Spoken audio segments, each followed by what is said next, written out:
यानंतर विद्यार्थी आणि विद्यार्थ्यांच्या पालकांसाठी महत्त्वाची अपडेट। घर ते शाळा आता प्रवासाची जबाबदारी शाळांची असणार आहे। बदलापूर प्रकरणानंतर विशेष समितीने आता ही शिफारस केल्याचं बघायला मिळतंय। विशेष समितीचा अहवाल मुंबई हायकोर्टामध्ये सादर करण्यात आला। बदलापूरच्या घटनेनंतर शाळकरी मुलांच्या सुरक्षिततेसाठी शिफारशी सुचवणारा आता हा अहवाल समोर आलेला आहे। 2 निवृत्त न्यायमूर्तींच्या अध्यक्षतेखालील विशेष समितीचा अहवाल हायकोर्टामध्ये सादर झालाय। 2 आठवड्यात सरकारने भूमिका स्पष्ट करावी असे आदेश आता हायकोर्टाने दिलेत आणि यामध्ये शाळेच्या बसमधून प्रवास करतानाच्या मुलांच्या सुरक्षित प्रवासाची जबाबदारी आता शाळेने घ्यावी अशा सूचना सुद्धा करण्यात आल्यात। या संदर्भात अधिकची माहिती जाणून घेऊयात। आमचे प्रतिनिधी निखिल चव्हाण सध्या आपल्या सोबत आहेत।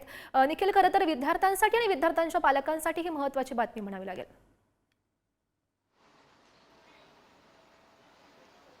नक्कीच गौरी, आपण पाहिलं तर बदलापूर लैंगिक अत्याचार प्रकरण झालं आणि त्यानंतरच या ठिकाणी हा संपूर्णपणे प्रकरण कोर्टात गेल्याच्या नंतर एक विशेष समिती आहे ती स्थापन करण्यात आलेली होती आणि या समितीच्या माध्यमातून आता जी शिफारस आहे ती हायकोर्टात दाखल करण्यात आलेली आहे आणि या शिफारसीच्या अनुषंगाने शाळा ते घर असा जो प्रवास मुलांचा करण्यात येतो आणि त्याची जबाबदारी आहे ती शाळांनी घ्यावी असं देखील समितीच्या वतीने जो शिफारस आहे ती करण्यात आलेली आहे। या संदर्भात कोर्टाने निर्णय जी संपूर्णपणे सुनावणीच्या दरम्यान सरकारने याच्यावरती जो निर्णय आहे तो घेण्यासंदर्भातले आदेश आहेत ते करण्यात आलेले आहेत। त्यामुळे जर हा निर्णय झाला तर पालकांच्या वतीने जी विद्यार्थ्यांची सुरक्षा असते त्याच्यासाठी खूप महत्त्वाचा निर्णय हा ठरू शकतो। त्यामुळे पुढील सुनावणी 2 आठवड्याची वेळ देण्यात आलेली आहे। पुढील सुनावणीच्या दरम्यान सरकारला आपलं मत आहे ते या गोष्टींवरती मांडायचं आहे। त्यामुळे आता जर हा निर्णय जर पालकांच्या बाजूने लागला, समितीने दिलेल्या शिफारसीनुसार लागला तर मुलांच्या विद्यार्थ्यांच्या सुरक्षिततेच्या दृष्टीने खूप महत्त्वाचा निर्णय